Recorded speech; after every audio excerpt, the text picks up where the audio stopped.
అభివృద్ధి కార్యక్రమాలను సకాలంలో పూర్తి చేయడానికి కార్యాచరణ ప్రణాళికతో సిద్ధంగా ఉన్నామని రాజమహేంద్రవరం నగరపాలక సంస్థ కమిషనర్ కేతన్ ఖర్గ్ అన్నారు.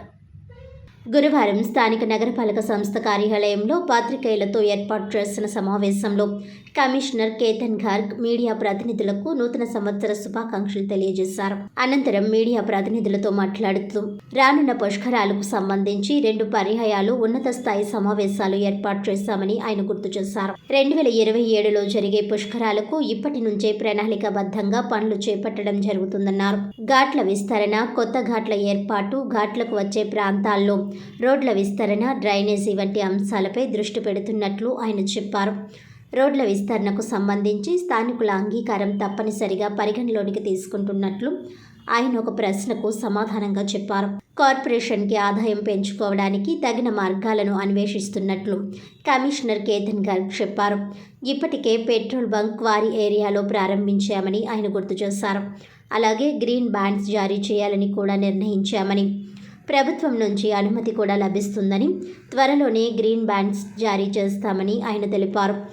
ఆస్తి పన్ను బకాయిలు, ఖాళీ స్థలాలపై పన్ను వసూళ్లపై దృష్టి పెట్టడం వలన 58 కోట్ల రూపాయల రెవెన్యూ వచ్చిందని ఆయన తెలిపారు. 45 కోట్ల రూపాయలతో సోలార్ ప్రాజెక్ట్ ఏర్పాటు చేయడానికి ప్రణాళికను సిద్ధం చేస్తున్నామని అన్నారు.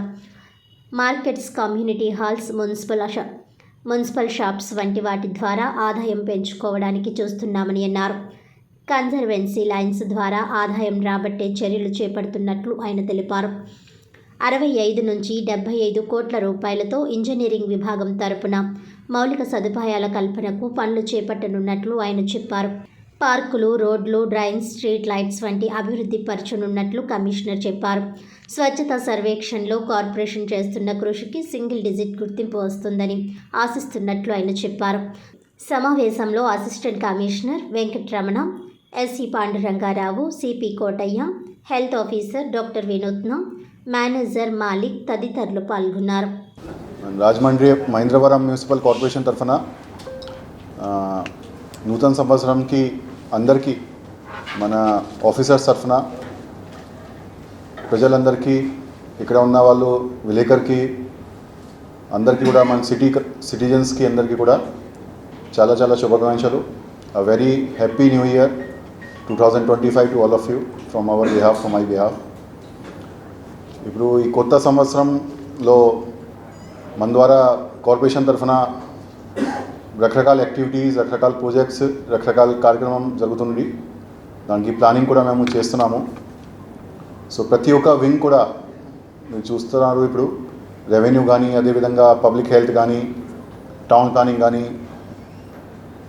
అదేవిధంగా మెప్మా కానీ అందరి కూడా దాంతో పార్టిసిపేట్ చేస్తూ, ఇంజనీరింగ్ కానీ అందరు కూడా పార్టిసిపేట్ చేస్తూ వాళ్ళకి ఉన్న యాక్టివిటీస్ కూడా ముందుకు తీసుకెళ్తున్నారు.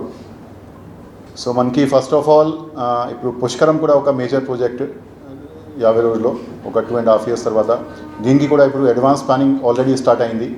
దీనికి 2 సారి ఒక హై లెవెల్ కమిటీ మీటింగ్ కూడా జరిగింది. మన ఆనరబుల్ మినిస్టర్ గారు ఆధ్వర్యంలో, అదేవిధంగా ఎంయూడీ మినిస్టర్ గారు ఆధ్వర్యంలో, అదేవిధంగా మన జిల్లా మినిస్టర్ ఆనరబుల్ ఎంపీ గారు ఆధ్వర్యంలో, లోకల్ ఎమ్మెల్యేస్తో పార్టిసిపేట్ చేస్తూ జిల్లా కలెక్టర్ ద్వారా దీనికి గైడెన్స్ కూడా ఇవ్వడం జరిగింది. సో ఫస్ట్ మనకి రెవెన్యూకి వచ్చేసరికి ఇప్పుడు మనకి రాజమహేంద్రవరం మున్సిపల్ కార్పొరేషన్ మేము మా ఓన్ రిసోర్సెస్ పైన సర్వైవ్ అవుతున్నాము. అదేవిధంగా గవర్నమెంట్ ద్వారా కూడా మాకు క్లియర్ ఇన్స్ట్రక్షన్స్ ఇవ్వడం జరిగింది. ఎక్కడైనా రెవెన్యూకి సంబంధించి గ్యాప్ ఉంటే అది కూడా ఫిల్ చేయమని క్లియర్గా ప్రతి ఒక్కరికి చెప్పడం జరిగింది. సో డిప్యూటీ కమిషనర్ గారు, who is incharge additional commissioner also, he is the overall head of revenue department, revenue section. So ఇప్పటిదాకా డిసెంబర్ వరకు దాదాపు 9 నెలల మాకు కంప్లీట్ అయింది. ఒక లాస్ట్ క్వార్టర్లో ఇప్పుడు ఎక్కువ రెవెన్యూ ఎక్స్పెక్ట్ చేస్తున్నాము. సో మనకి ప్రాపర్టీ ట్యాక్స్ కలెక్షన్ కానీ, అదేవిధంగా వెకెంట్ ల్యాండ్ ట్యాక్స్ కలెక్షన్ కానీ ఆల్మోస్ట్ 70% వరకు వచ్చింది. 70% కరెంట్ కలెక్షన్ కాకుండా ఎరియర్స్ కూడా మేము కలెక్ట్ చేస్తున్నాము. సో ఎరియర్ కలెక్షన్ కూడా దాదాపు ఒక 25% మాకు ఎరియర్ కలెక్షన్ కూడా ఇప్పటిదాకా వచ్చింది. టోటల్ మనకి అక్షరాల్లో ఒక 58 కోట్లు మాకు ఇప్పటిదాకా రెవెన్యూ కలెక్షన్ అయింది, ఓన్లీ రెవెన్యూ తరఫున. దాంట్లో vacant land tax, property tax, అదేవిధంగా కొత్త అసెస్మెంట్స్ కూడా ఐడెంటిఫై చేస్తున్నాము, కొత్త స్ట్రీమ్స్ కూడా ఐడెంటిఫై చేస్తున్నాము. సో రెవెన్యూ సెక్షన్లో కానీ, వేరే సెక్షన్లో కానీ ఆ స్ట్రీమ్స్ కూడా మేము పెడుతున్నాము. దాంట్లో షాప్స్ కానీ, మార్కెట్స్ కానీ, పార్క్స్ కానీ అన్నిట్లో నుంచి కూడా వచ్చిన ఇన్కమ్, కమ్యూనిటీ హాల్స్ కానీ అన్నిట్లో నుంచి వచ్చిన ఇన్కమ్స్ కూడా మేము చాలా ఇంటెన్సివ్గా తీసుకుంటున్నాము. దాంట్లో ఒక ట్యాక్స్ రికవరీ యూనిట్, ఒక స్పెషల్ యూనిట్ కూడా ఫామ్ చేయడం జరిగింది.